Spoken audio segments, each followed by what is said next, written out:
Shaka! Portions of this show are recorded. Strap in and be prepared. I love growing the game.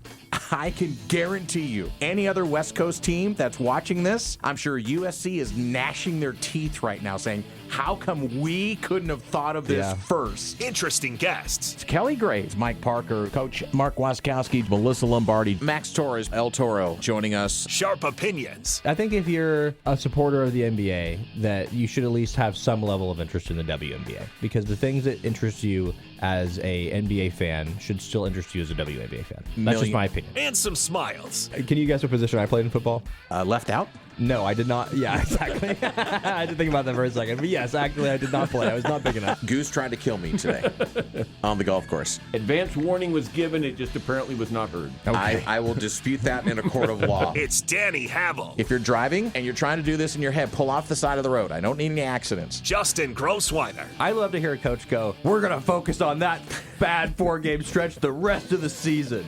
We will never do that again. That might be a good point. I don't know. I mean, maybe you could do that. Maybe that's another strategy. Danny and Justin starts now on Fox Sports Eugene and Fox Sports Newport. Sitting in for Danny today, it's Goose, Steve Mims. Into the Danny and Justin show. This is Steve Mims filling in for Danny. Danny is out on the golf course playing in the Oregon Sports Properties Golf Tournament today, so hopefully he's a few under par. And we are here. Justin and I are on site and remote, and we are live at Hamlin Sports Complex for Springfield Drifters Media Day. As the Drifters, a member of the West Coast League, Widbat College League, are beginning their 5th season tomorrow night in Bend, and then home on Tuesday for their home opener against Yakima. So we will have a couple of Drifters players joining us today. And I know, Justin, you said this is the first time you've been out here. It's a beautiful ballpark, isn't it? It certainly is, and we've got a nice view here at the ballpark, sitting in the broadcast booth. So I'm right behind home plate. I feel like I can see the strike zone really well right now if I were doing some play-by-play. And I was telling you earlier, I was just a little bit worried about where my car was parked. Yep. There are going to be practice in front of us here today. So if somebody hits, how far do you think that is out there to left field, that left field line? Probably 420, something like that. If someone hits it 450, just foul, my car might be in just a little bit of trouble. So, well, we just had the Ducks out here. So Oregon was actually practicing out here today. I'm sure that probably with every team getting some time at PK, the Ducks wanted a little bit extra time and had to cede some time to the other teams in the regionals. So the Ducks are actually just out here practicing. Washington State was practicing here yesterday, which was cool because Washington State's assistant coach, Tommy Richards, was the manager of the Drifters during their first 3 years in existence. So it's probably pretty cool for him to be able to come back out here and check that out. So for the Drifters, like I say, year 5 in the West Coast League, and we are going to come on here and bring on a guest and chat a little bit here about this upcoming Drifter season with Blake Stavros from Willamette High School and Bushnell and the Drifters. Blake, thanks for joining us, man. How are you? I'm doing good. Thank you for having me. You bet. Take us through what it's like for you. You've grown up in this area, and to be able to play in the WCL, and when you were growing up, this team didn't even exist. What's it like for you to be able to play now in your hometown each summer? Yeah, I think it's a super cool experience, and like for me, being one of the local guys on the team, just being very lucky of like getting to live at home and playing baseball here, and I'll go out in the community and stuff, and people like see me and like say hi, or like sometimes kids come up to you and it's like autographs and all that, like at games and all that. Mm-hmm. And just from like living here and seeing kind of this team develop throughout the years, it's super cool just to kind of see it kind of being the start of something that is going to be here for the future and keep developing and being a really cool place to come to. You get to have a lot of friends and family come out and watch? Oh, yeah. I got a lot of friends that come out and watch. They always give me hard times for when I do good or bad, so it's pretty funny. Take us through now. Bushnell just finished up your Bushnell season. How did that one go for you? And I know it's tough kind of in this league because some pitchers throw a lot of innings in the spring and they can't throw as much here. I know Coach Lyle was telling us yesterday that you guys have lost some pitchers and sort of that. What's kind of how'd your spring go, and how much workload will you be able to take on during the summer? Oh, yeah. Well, for me personally, like, my year didn't quite go how I wanted it to. I just wasn't very good this year. So I'm definitely free for a lot of innings this summer. I'm pretty much going to throw as much as I can. I know that's for sure. I'm super excited. I love pitching here, so I'm excited for that. Blake Stavros joining us. He is a Willamette graduate and a Bushnell student athlete and a Springfield drifter. What's it feel like? You feel like the vet now, you and Coop and Nolan Miller, the three guys been around for a little bit. This is your third year. I know Coach was telling me that it's kind of like having coaches on the field. What you got? It's kind of nice. You know the routes to the cities you're going to play in, and you feel pretty comfortable coming in for a third year. Oh yeah, I got a couple of guys I just played with that Bushnell that keep calling me Unc in the dugout all the time, making fun of me. You know, it was pretty funny. Like Lyle made a group chat of asking us for like our birthdays and stuff, and I saw like 07. And I'm like, I was born in 03. You know, it made me kind of feel old because I remember when I was like a freshman, you know, and I came and played here for a little bit. Like when I was younger, like wow, these guys are old, and now I'm here. Now I'm the old guy, so. I think it's pretty funny. What's the actual date for being Unc? I'm trying to figure this out. I'm 31, so I think that there's like a big debate about this. But what's your age for this? I honestly, I don't know. I still don't feel like I'm old yet. Like I'm only 22, you know. No, you're not old at all. I don't know, You're very young. But when you're playing with 17, 18-year-olds, they think you're super old. So what's the biggest difference playing here, playing in the other leagues you've played in? I think the biggest difference of playing here, I mean, just for me personally, it's just always cool to just play like. This is my home, you know, like other guys are from all over the place. And just for me getting to come here, you know, my house is just down the road and just playing here. And like you kind of said earlier, like, well, I got a lot of friends and family that come, you know, and it's just super cool experience for me. And like just, I think I've almost played at all the parks around the league, you know, in the South region. So it's been super fun. And I kind of, like I just know it in and out, you know, and Did that help you on the mound, too? I mean, feeling like you know the ballpark and you're not going to be wide-eyed, like trying to, you know, if you're up in Portland playing the Pickles and you get large crowds, you feel like you'll be able to calm yourself because you kind of been through this? Oh, yeah, and all that, yeah, I've experienced all of it, and I'm always the guy that's always telling guys, you know, like, this is how this park kind of plays, and, like, every time you go to Portland, you know, you never know what you're going to get when you go up there. Yeah. It's just crazy. And so I'm always trying to spread word, you know, there, and playing the nights, playing at Goss is always super cool. And just kind of stuff like that. I kind of spread my knowledge around, yeah. You said this spring didn't go as you wanted. Is there something when you come into here that you change, you know, either mindset or just anything mechanical? What do you come out of that spring and feel like, hey, man, I need to this summer work on this or do this to have better performance? Yeah. I mean, I think for me it was just I kind of just better mindset, you know, kind of getting my confidence back. And I know, like, I wouldn't say I'm in a bad spot or anything at all. Like, I know I'm going to come out and have a good summer this year. And it's just sometimes how it goes, you know. I've played baseball. This is my 4th year. I'm going to go into my 5th year at Bushnell. Yeah. And, you know, I can't really do good every year. And I don't think there's anything major that I need to change. I think for me more so it's kind of just getting my groove back on the mound, being competitive, and just having fun with it. What's it like working with Coach Stiles? Folks who don't know, Dean Stiles is kind of a legendary pitching coach around here. He used to be at U of O, the Emeralds. He's been with the Dodgers and the Tigers. You worked with him last year. He's back for a second year. What's it like working with him? Oh, yeah, Dino's great. I love Dino. It's super cool just picking his brain, you know, because he's a super old guy that's been around the game for a long time and all these different programs at all these different levels. And now he's here spreading his knowledge with all these young college guys. And I just talk to him all the time just about baseball and all kinds of stuff. And it's super good to just see what he has to say and kind of apply what I think is good and what's not and just kind of trial and error. Definitely won't tell him you called him a super old guy. What's this league like? What's kind of the competition? I know that, you know, this is kind of considered, right, you know, Cape Cod's maybe the top, and then this is kind of right there in that second tier. What's it like? You're facing a lot of D1 guys. What's it kind of the competition like in this league? The competition is super great in this league. Like, you never kind of know what you get for the first couple of weeks, obviously. There's a lot of 10-day guys, you know, and sometimes those 10-day guys are super good and they end up staying, you know. I mean, it's just how baseball is. And then, you know, later in the year, all the teams get all the guys that they actually recruited for, and, like, everyone's really good no matter. And it's kind of interesting to see kind of the schools they come from, and sometimes they're way back east or something. Like, I've never heard of that school. And just to see the level of talent that comes from everywhere, even in the just local guys, you know, that I kind of am aware of just from playing here and growing up with. I'm like, oh, like, yeah, like, that guy's pretty good now. And just seeing all the competition for everything is super good. What's the challenge, or maybe just the experience of, you got some guys you know here that have been around, some new guys, like you're playing with new teammates. What's that kind of like? You know, for me, like, I'd say I'm one of the guys that, like, I'll start talking to the guys instantly and kind of making jokes around and stuff, you know, and kind of getting the conversations going. And I just think it's super cool just to meet all these guys from all over. And some guys like Coop and Nolan, you know, guys that are here that I played summer ball with growing up and stuff. it just kind of makes it a little easier and fun to just see them. And then younger guys that come up that I kind of am aware of, and then I kind of get to play with them finally and just talk to them, actually see what they're like. And then all these other guys from around, just asking about like their experience at their schools and like what they like and not like and all that. You figure that you kind of take some of the guys maybe in their first year here early on and kind of introduce yourself and kind of, hey, guys, do you have any questions when you're here? Or even, I'm from here, I know the restaurants, I can kind of tell you anything you need locally. Oh, yeah, definitely. Just like talking to Lyle and Dino when I first got here, like throwing here last week, they're kind of pretty much telling me to, try to help these guys and all that because we're kind of short-staffed right now. So yeah. You've been baseball your whole life. I mean, your dad's a coach, right?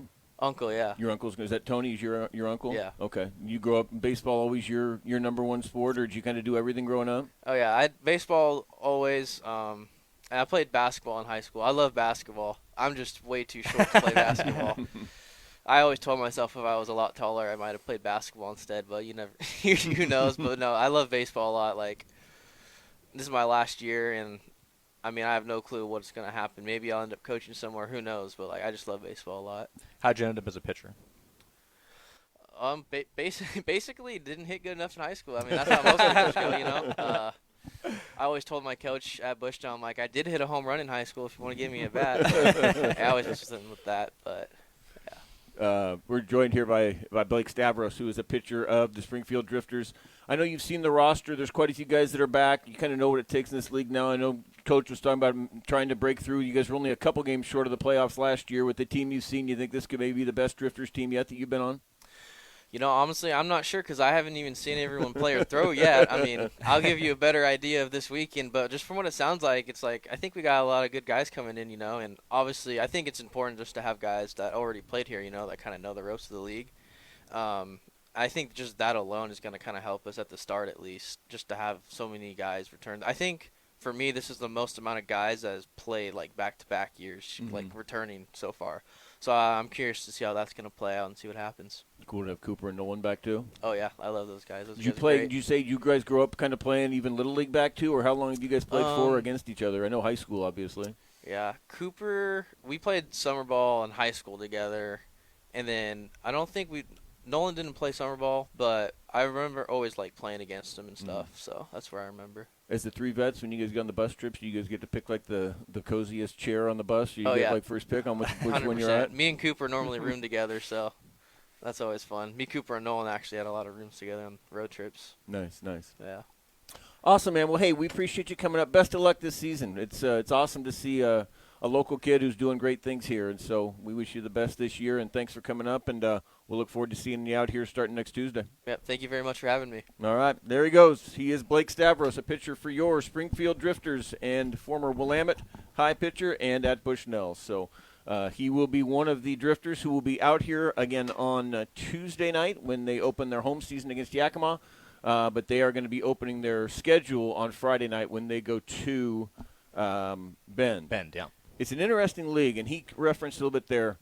It's kind of strange that you open a college wood bat season on May 29th because, well, as we saw, some teams are still playing out here. Bushnell's season's done, so he can come here. So the way it works is there's a lot of 10-day contracts in this league at the start. So your first 10 days, a lot of times and a lot of times it'll be like former local guys who are playing maybe at Lane or at Bushnell or something like that, and come in and kind of fill out the roster for 10. Because you normally don't start getting your kind of, like Cooper Mullins at Michigan. Their season just ended last week in the Big Ten tournament. He's probably going to finish up school. You're probably looking at June 10th or something before he gets here. Nolan Miller of University of Portland just wrapped up his season. So the way this league works, you can come out on opening night and you can come back 10 days later and you don't even look like roster. the same team. Yeah. Which is a challenge for, they play 56 games. I think there's 30 league games, 35 league games. And Jeff Lyle was going into his second year as the manager, but particularly pitching can be hard because, you got guys who maybe signed with you and you thought, hey, this is going to be one of our starters, and then they throw 70 innings in the spring, and the college coach is like, hey, limit him to 15 or 20, type thing. Or you got a guy like Blake there who says, hey, I'm ready to throw whatever you need for me type thing. So I know when I saw Jeff Lyle yesterday, he said that they had lost quite a few arms, either through injury or sight like that. So I think if Blake wants a lot of innings, he's going to have a chance to get it. But good kid. That was fun to chat with him. No, definitely. And I think there's something about the wood bats that I like. Yeah. I just think that's like there's something pure about it. I don't know how you feel about it. No, I love it. I love the wood bats. This is a great, like I say, for folks who haven't gotten out here, this is an amazing stadium. I always tell Ike Olson, who's one of the owners here, that my only bummer about it is that they built it to where if you're driving by on Pioneer Parkway and MLK over here, you can't see inside. So you could drive by it every day of your life and have no idea how beautiful it is in here. For those who don't know, the Hamlin Sports Complex is in its 5th year. It's located, well, not surprisingly, at Hamlin Middle School, where, by the way, my wife works. My wife's about a 3 wood away over there in the office at Hamlin today.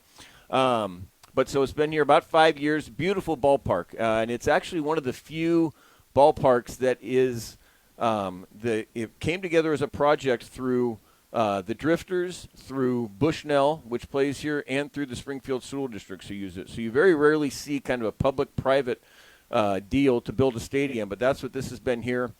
So we see in the spring Bushnell's playing here, and then Springfield can use it a little bit, and then the Drifters in the summer in a lot of camps. But the Drifters are, I always tell people one of the best kept secrets in town because, like I say, this beautiful ballpark in here, and if you make it out to the game, they got beer flowing, they got peanuts, they got good food. I think it's $9 a ticket typically. So really good, affordable family fun, and we'll have to get you out here for a game this year. Yeah, I was told $9 is around what the average is, and then the most expensive is $15, I believe. That's right. And then I also heard that beer prices were also not too expensive. I think $8 or $9 was the most expensive beer. So not a bad place to spend a day in the summer watching a ball game. Yeah, and we had Jake Willard on the show, who's the new GM. We had him on when I was in there a couple months ago, and I talked to him yesterday, and he said that they haven't raised any menu prices this year. They kind of kept the same menu and the same prices. Tickets are pretty much the same prices.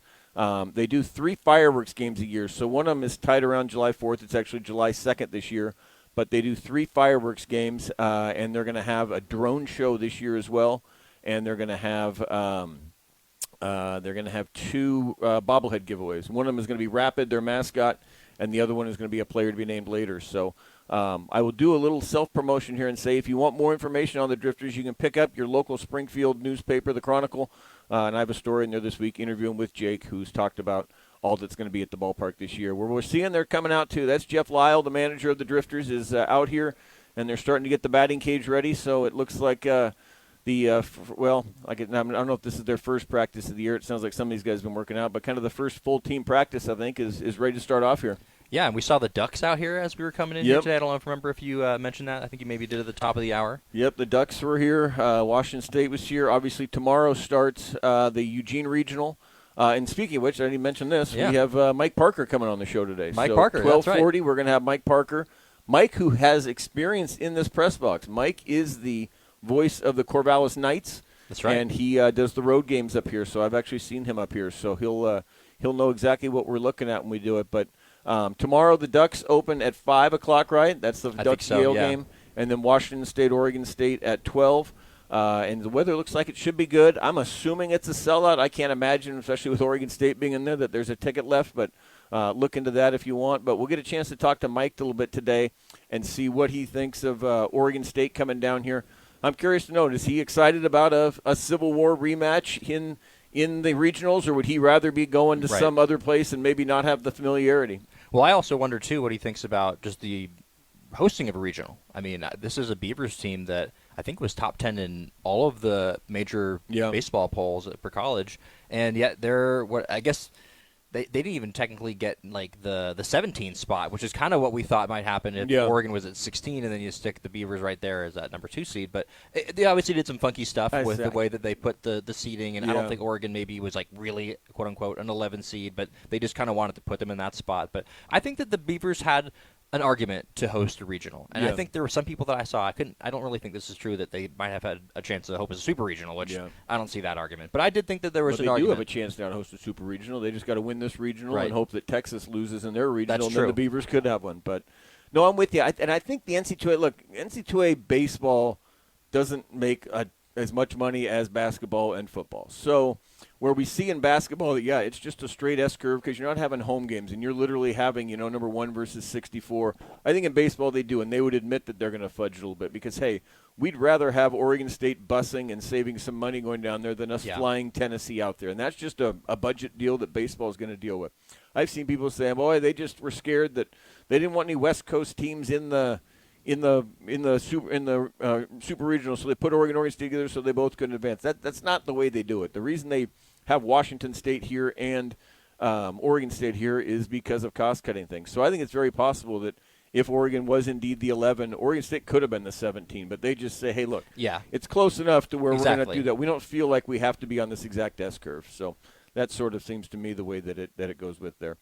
All right, we're going to head into our first break. Again, we are out at Hamlin Sports Park here on the corner of MLK and Pioneer Parkway, and the Drifters are getting ready to go through a workout, and then they will host a media day tonight. Fans can come out tonight at 6 o'clock and get a free hot dog and soda, watch the team go through a workout, and then come back Tuesday night to watch the opener. So when we come back, we're going to have another Drifter, another local Drifter. We're going to have Peyton Tyner. Peyton is a former Marist player, and he is at LCC, and he's going to be suiting up with the Drifters as well. So we'll get a chance to talk with Peyton when we come right back here. You're listening to the Danny and Justin Show. This is Steve Mims filling in for Danny on Fox Sports Eugene and Fox Sports Newport. Welcome back into the Danny and Justin Show. This is Steve Mims filling in for Danny. We are out at Hamlin Sports Complex where the Springfield Drifters are getting ready to go through a practice and then have a media day and fan appreciation night tonight where folks can come out at 6 o'clock and watch the team practice and get a free hot dog and Coke. So we are joined now by a new Drifter, but not new to the area, Peyton Tyner. Peyton is a Eugene native, went to Marist, and played at Lane Community College the last 2 years. Peyton, thanks for coming on. How are you doing? Yeah, I'm doing great. Thank you for having me. I appreciate you guys. You bet. What's it going to be like for you to be playing in your hometown? You played in the league last year, but up in Salem with the Marion Berries. What's it going to be like for you playing in your hometown or next to your hometown? I'm really excited. I think the biggest change is not having to make the commute each day. I'm really excited to come out and play for some more local fans. Probably see some faces I recognize and have some people, familiar people all around, and fill up the seats and hopefully put on a show for them. Yeah, nice short drive to get over here instead of that one last year. Absolutely. What was you played in the league, like I say, last year? What's kind of the level of competition? What's kind of your thoughts on what the West Coast League's like? The competition's great. I mean, I saw lots of really good arms. I mean, my first at bat was against a OSU guy throwing 96-mile-an-hour sinkers, so it's definitely a challenge stepping up from JUCO ball. So I'm just excited to be able to have the opportunity to go out and play again and see some more arms now that I've got a little bit more used to it, and go out there and just play as hard as I can and hopefully put up some good numbers. Coming off of a good season at LCC, and then you get not much of a break and come into it. Is that good as a hitter that, hey, you don't want to take a month off or something? You'd rather just kind of go straight from one season into another, or do you need a break in between? I think that it's got its benefits as well as its detriments. For sure, it definitely helps me with the rhythm. Definitely feel more in a rhythm right now, and having no break in between helps with that, staying in that rhythm. But the body also takes a little bit of a toll on it. It definitely is a long season, and coming off of a long season into another long season is going to be a bit of a grind. But that's what we're out here for. We respect the grind, and we appreciate the grind. So. What was your experience like at Lane? You played 2 years there for Josh Blunt. What was kind of your time like there? It was great. My first year there, I hit well as a freshman, and then I had some health issues coming into my second year, but I was able to bounce back and had a little bit of a slow start, but then was able to roll back in. And then the tournament, this year I played well in the tournament, so I was able to put up some good numbers at the end there as well. So I had an overall good experience for sure. Good health coming in here, feeling Absolutely, good. Yes, after sir. a little bit of time yes, off sir. there. Yep. Yeah, time off helped. You got a lot of guys. I don't know how much you'd be a little younger, but Cooper Mullins. We just talked to Stavros, Nolan Miller. There's kind of a lot of guys that played. You probably would have played with Cooper at Marist, right? You guys have been yes. teammates. Reuniting with him, and then I'm sure some guys maybe even played Babe Ruth with. But what's it like to kind of have kind of a collection of almost like Lane County All-Stars put together on this team? Yeah, absolutely. It's great. Kind of like a built-in family already. Like you go into a new team and you see faces you already know. It just makes you feel that much more at home. It makes the experience of jumping into something new a whole lot easier when people are there that you already know. So, anything feel better than getting a hit? It's a up there, good right? feeling for sure. But getting a hit is always a. What's the difference for you using the wood bats? I think for me, it's like something that nothing against the metal bats, but there's something a little more pure about the game using a wood bat. So for you, guy, that you're using the bat, what's it like for you? Honestly, I don't remember using metal bats a whole lot anymore, but using a wood bat, I feel like it's a lot more satisfying. The sweet spot's a lot smaller. It's a whole lot less forgiving than a metal bat. So when you barrel up a ball, and it just feels so much better off of a wood bat than it does metal, from what I remember. So. What do you think of this complex? It would have been built kind of right when you were in high school type thing, so you wouldn't have grown up playing out, but I'm sure you've been here a few times. What's just your thoughts on what this brings to the area as a baseball field? It's beautiful. I mean, I've got the opportunity to play here a number of times already, and it's spectacular. Like, you can't ask for a better field or a better stadium. I mean, we're hopefully going to fill up the seats in here and get some energy from a crowd, a local crowd, which would be awesome. So it's just really cool to see that the community has been able to bring baseball to here. Yeah. And you have you'll help fill it up with your family and friends, right? That'll Absolutely, be part of it. yes, And Cooper's for sure, family and friends and Nolan and all that. They should be able to get quite a few in here just with that. Mm-hmm. Is there any pressure playing in your hometown in the summer? I don't think pressure is the word. I mean, there's definitely a little bit of nerves and everything. Yeah. And it's definitely tough to play in front of people that because you want to play well for them. But I think at the same time, it also feels a little more satisfying and a little more rewarding when you do get to play well in front of somebody that you already know. So pressure is a little bit. I would say it's more nerves, more nervousness maybe. I guess maybe not the best answer to your question. No, that's great. No, that's great. And then I think also, like, being in year 2 here, I mean, you've seen a lot of these stadiums now. Do you think that kind of when you step in there, maybe it's a little bit more comforting knowing, hey, I've been on some of these bus rides. I'm walking into some more familiar stadiums and even feel a little bit more at ease in year 2 just being in this league again? Yeah, it's definitely comforting, like knowing the ballpark I'm gonna be at each and every day, and having already played at some of the away stadiums is also gonna feel a little bit better, just because having a new atmosphere definitely changes the game, and maybe with some ways that you might not quite think. It just messes with your head a little bit, maybe your eyes, and so being able to be in a familiar place makes it a little bit easier. So what's it like for you being able to play at this level? I mean, growing up, like how'd you get into baseball, and like what is it like being at this level and being able to play every day? Yeah, growing up, I played baseball, Babe Ruth, for a while. I played it up until I was 12 years old, and then I broke my wrist, and then I took up tennis, actually. Oh, so really? I stopped playing baseball for a little bit, and then I picked baseball back up in midway through high school, and I just refound that love for the game. So it was awesome. It was just oh yeah, this is what I want to do. This is what I want to be good at, and that feeling was nothing else like it. So how many years of high school ball did you play then? I played split time tennis and baseball my sophomore year, and then I played varsity my senior year, and was a little bit more full-time baseball, part-time tennis. They talk about how if you golf and baseball, the swings are so different it can mess with you. If you're doing tennis and then going out trying to swing a bat, is it similar, or does it mess with you a little bit? It's a little bit similar. Like, my backhand is my lefty swing in baseball, so it definitely helps out a little bit that way. But I think it's more the hand-eye coordination. I get to see people serving at you 120 miles an hour, and you got to move to a ball. You got a little bit bigger racket in tennis, but it's definitely helps train the eyes to see speed and to keep my head still when I'm trying to hit. So. As somebody who's grown up around here, I mean, obviously, I assume you grew up going to Emeralds games like that. Now it's kind of cool for young people that, that we're kind of growing baseball in this area, it feels like. I don't know if you've seen they're building an academy over there, a Drifters Academy, and now you've got, more baseball this summer. It feels like this might be a part of just kind of trying to grow the game in the Eugene-Springfield area. Yeah, I think it's awesome what they're doing out here. I hope the game continues to expand in the local area because, being a hometown kid, it's awesome to see a sport that I love just expand and, be able to reach young minds and even maybe some older people come to these games and just are able to enjoy their time here and enjoy their time with family, friends, and watch a sport that's been around for so many years. So. Yeah, no doubt. Peyton Tyner is our guest. He is a Marist grad, plays out at LCC, and he'll be here with the Drifters this summer. Have you got a chance to kind of look at the roster? I know you know some guys, but you feel like this could be the capabilities having a pretty good team this year? Yeah, absolutely. I mean, I definitely recognize a lot of the names and a lot of new names, new faces already. But from what I've seen, what I've heard, I think we're gonna be real competitive. We're gonna go out there. We're gonna play the game the right way. We're gonna play the game hard, and we're gonna go out there and we're gonna have a lot of fun and put up some good numbers. And absolutely, Awesome, man. Awesome. Well, hey, we really appreciate you. We took you out of practice here, so we'll let you get back to practice now. All right. Peyton, thanks a lot for joining us up Thank here. you so We appreciate much. it. Best of I luck appreciate to you. guys. Good luck this season. Thank you.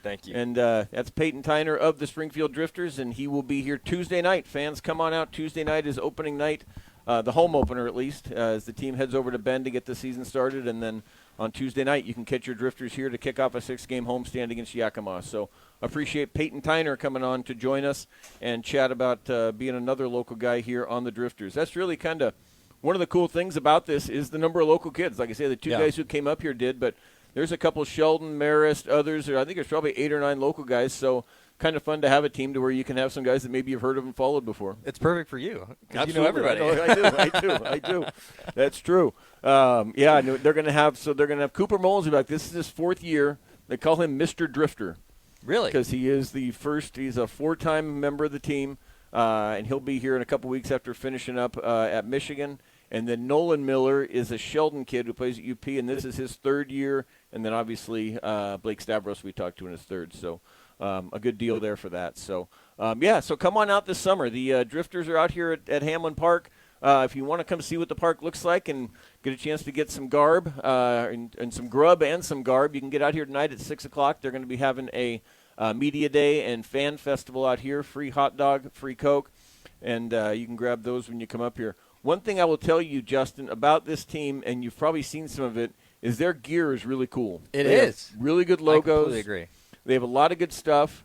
It's not a coincidence either. One of the co-owners of this team is Kelly Richardson, and Kelly Richardson is the owner of Richardson Athletic, and Richardson Athletic makes most of the hats that you will see people wearing around here. So he does hats, T-shirts, everything. So it's no surprise that the Drifters have really, really good hats, T-shirts. They got a lot of great kind of garb to wear. So if you come out to the ballpark or you can come out here tonight, you can get some of that and see that. And then as I mentioned to Peyton there, another cool thing the Drifters are doing is they are building a baseball academy in downtown Springfield.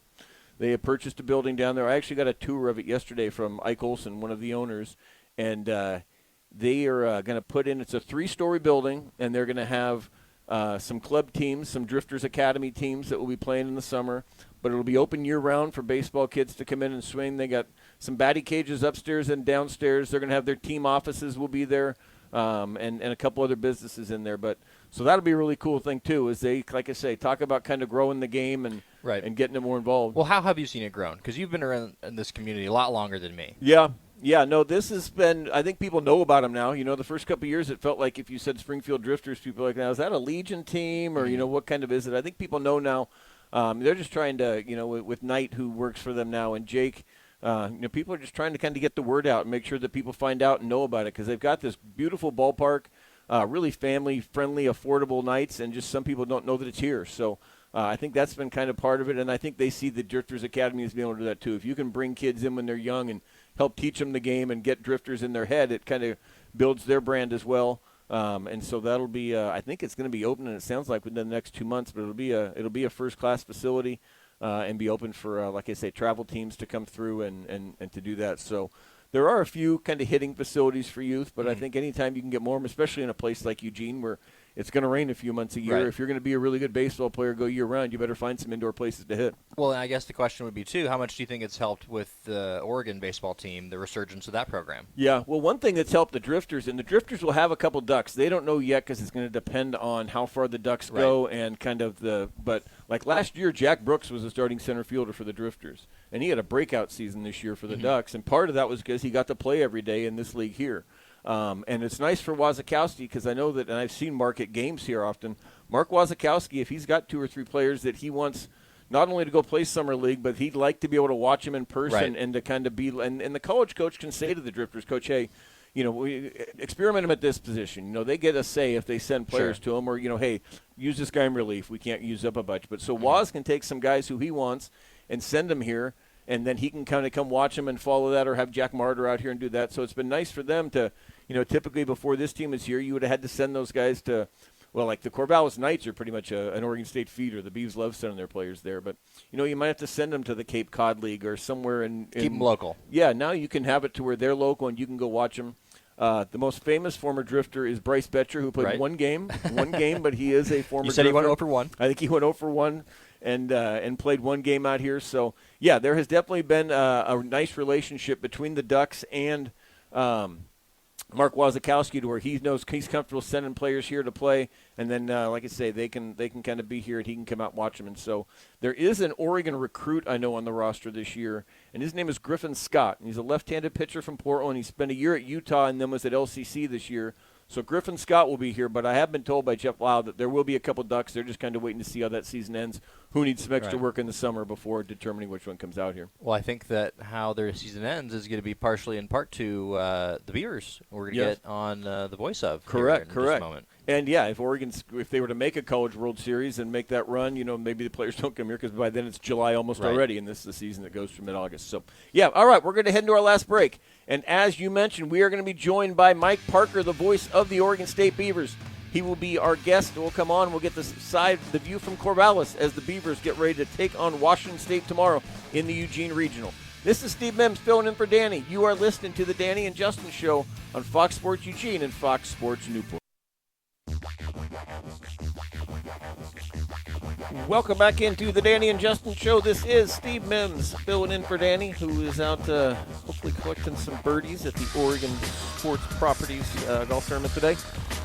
Justin and I are out at Hamlin Sports Complex, where this is the home of the Springfield Drifters, College Wood Bat West Coast League, and the Drifters will be opening their season tomorrow night in Bend, and then back home Tuesday for the home opener against Yakima, and that is City of Springfield night. So you can come out and learn about all of sorts of organizations in Springfield. Will have booths that night to be telling folks what they're doing. So we appreciate Peyton Tyner and Blake Stavros, two guys who are getting ready to suit up in their hometown or right next to their hometown, two former Eugene area high school stars who have played locally in college as well at Bushnell and LCC and will now be here. So as we mentioned, we've got quite a few locals on the roster. We're waiting to see if we're efforting Mike Parker. We might be getting Mike Parker on, but if not, you and I can chat some baseball. One other I will mention, speaking of Oregon State, as we talk about the Drifters, Diego Vasquez is an infielder for the Drifters this summer, and he is an Oregon State signee from Fullerton College. So I talked about Oregon's Griffin Scott, the left-handed pitcher, will be on the Drifters, but Beaver fans, if you want to get out and see a future Beav, Diego Vasquez will be there on that one there. All right, so tomorrow it's at PK Park, the Beavs and we are welcomed now by the voice of the Oregon State Beavers. He is, you know him, you love him, the one, the only, Mike Parker. Mike, thanks so much for coming on. How are you, bud? That's a kind introduction. I'm sorry that we missed connection to begin with. The you know him may be true. That may not always be true. The love him I know isn't always true, but I appreciate you guys having me on, and it feels like in terms of love, lack thereof, no love lost, we have a regional along certain lines this weekend with three ancient foes from the Pacific Northwest gathering in Eugene. I would much rather the Beavers would be hosting, but falling short of hosting, this is a pretty compelling field, and I'm looking forward to it. Yeah, is that the vibe you're getting from Oregon State fans down there? I mean, I was curious because do you want to go to your rival and play, or would you rather be going to maybe a UCSB or Tennessee or somewhere that, there's not quite as much hate for, lovable hate from the opposing team? Do you feel like that fans are like, hey, let's go there and beat the Ducks, or is there a feeling like, man, I wish we could have gone somewhere else to not have to face them again? Well, again, not hosting, and I think the Beavers had a pretty good case. I think Coach Wazakowski was right that both should have. I believe both had very strong and compelling cases. I feel as though it's not atypical for the West to get short shrift in the overall scheme of things. So having said that, we'd much rather be in Corvallis and hosting Oregon than the other way around, even though the Beavers, I think this year's team plays a little better away from Goss Stadium or Coleman Field, and the win this year against Oregon was down there, not up here, right. Where I sit in Corvallis. But that said, this is much better than I was just thinking about this earlier today. The regional road trips that I've been on with the Beavers through the years have taken me to Charlottesville, to Fort Worth twice, to Baton Rouge twice, to Gainesville, to Dallas. I've just enumerated them. And those are all hard. You're crossing time zones. You're in different humidity and different kinds of conditions. So that said, as much as Oregon is really good and the fans will be really engaged on Oregon's part as well, they should, this is still much preferable than Baton Rouge or Gainesville to get, instead of that kind of a trip, to get on a bus and go 40 miles. Much preferred, guys. Mike, does it feel like this roster is built for postseason play, especially with just the depth of pitching that there is on this team? Yeah, I think we'll find out. The Beavers have had a really good year, the top ERA in the country for most of that. I don't know where that sits after all the conference tournaments, but I still think maybe at the top. I've studied that.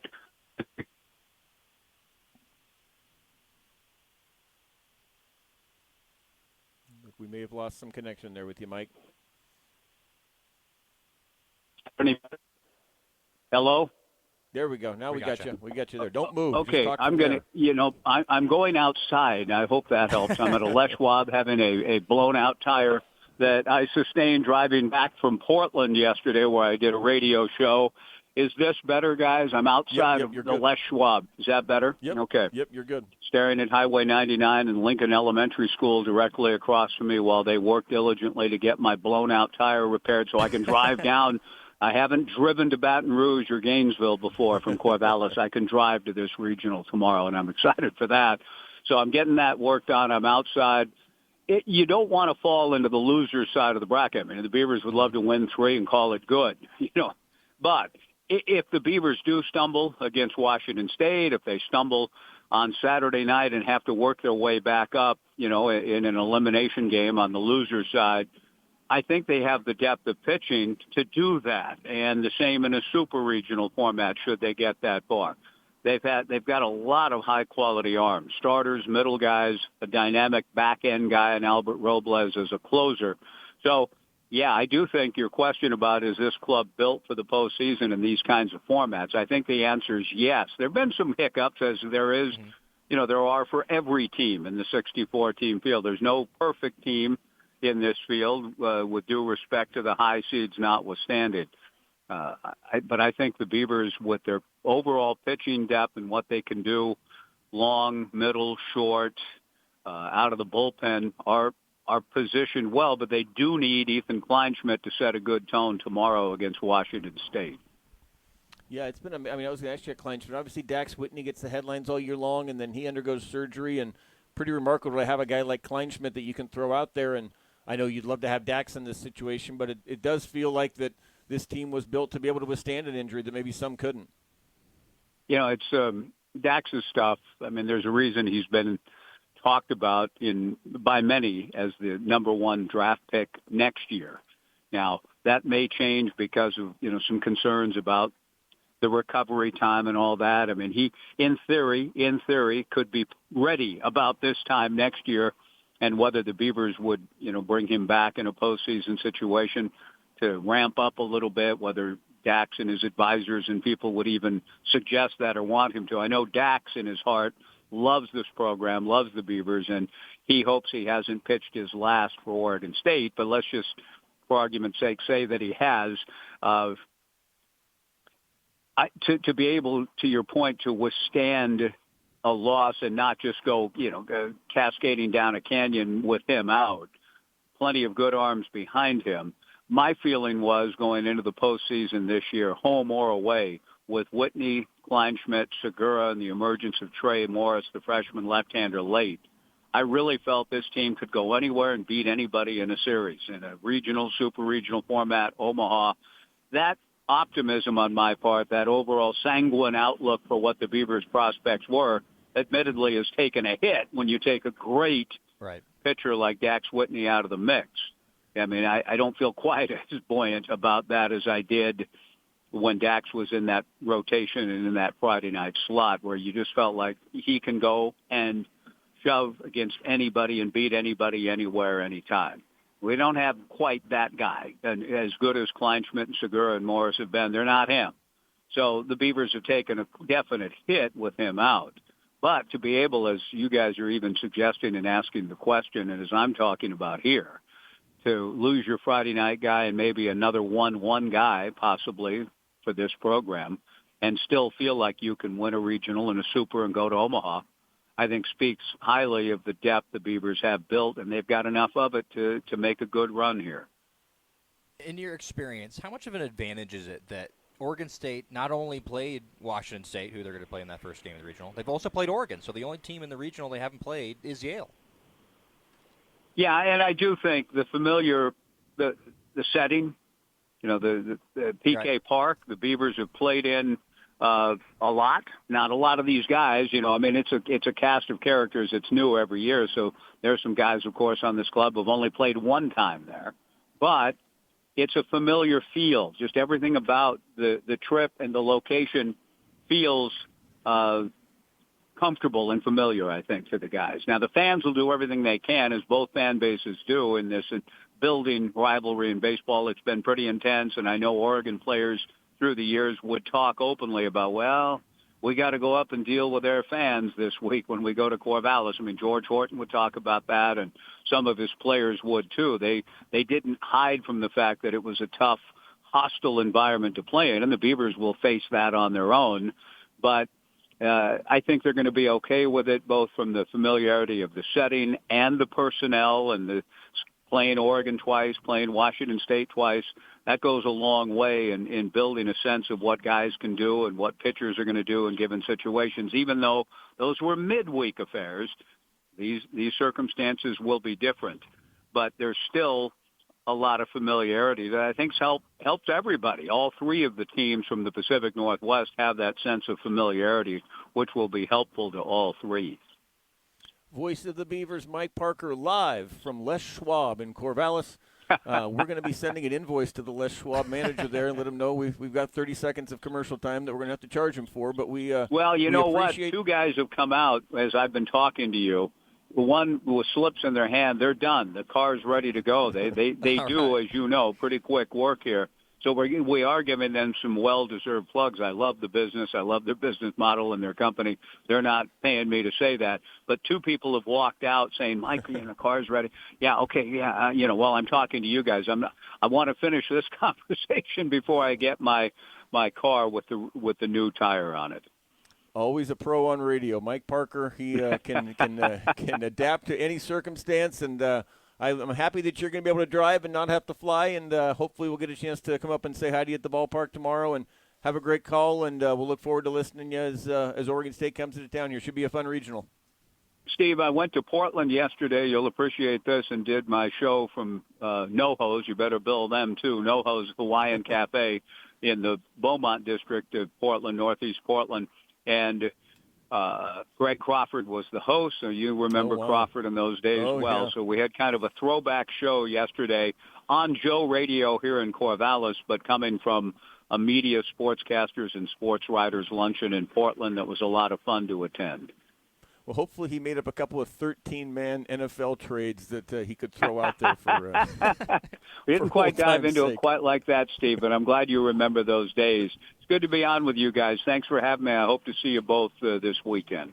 Sounds great, Mike. Hey, thanks. Safe travels down here. See you. All right. He is Mike Parker, the voice of the Oregon State Beavers, and he has been at Hamlin Field, where he has called some games of the Corvallis Knights when they play here. So, much thanks to the Springfield Drifters for having us out here. Again, fans who want to come out, 6 to 7:30 tonight, Media Day. You can meet the team and get some hot dogs and Coke. Justin, thanks for having me in again. Yeah, thanks for helping us out here, as always. Well, it sounds like we're going to have you on, tomorrow. Yes, right? Tomorrow we'll have big bets where you're going to put your winning streak on the line. At least it's at least a 5-game. I don't know if you won. That's right. I got to go home and find some that are going to help me bounce out of this hole that I've dug myself. So, do we want to thank Peyton Tyner, who came on today. Want to thank Mike Parker, who came on today. Want to thank Blake Stavros came on today. Is that the first 3-guest day for the Danny and Justin show? I think so. Yeah. Maybe with you, actually. Okay. Yep. I don't. That fastest hour of radio was true today, as we had some great guests. So, again, thanks for having me in. Again, tomorrow, Oregon State, Washington State at 12. Ducks go at 5, so we'll have probably be on the air tomorrow when the Beaver game's coming near an end and can preview a little bit of the Duck game. But thanks, everybody, for tuning in. This is Steve Mims. You've been listening to the Danny and Justin Show on Fox Sports Eugene and Fox Sports Newport.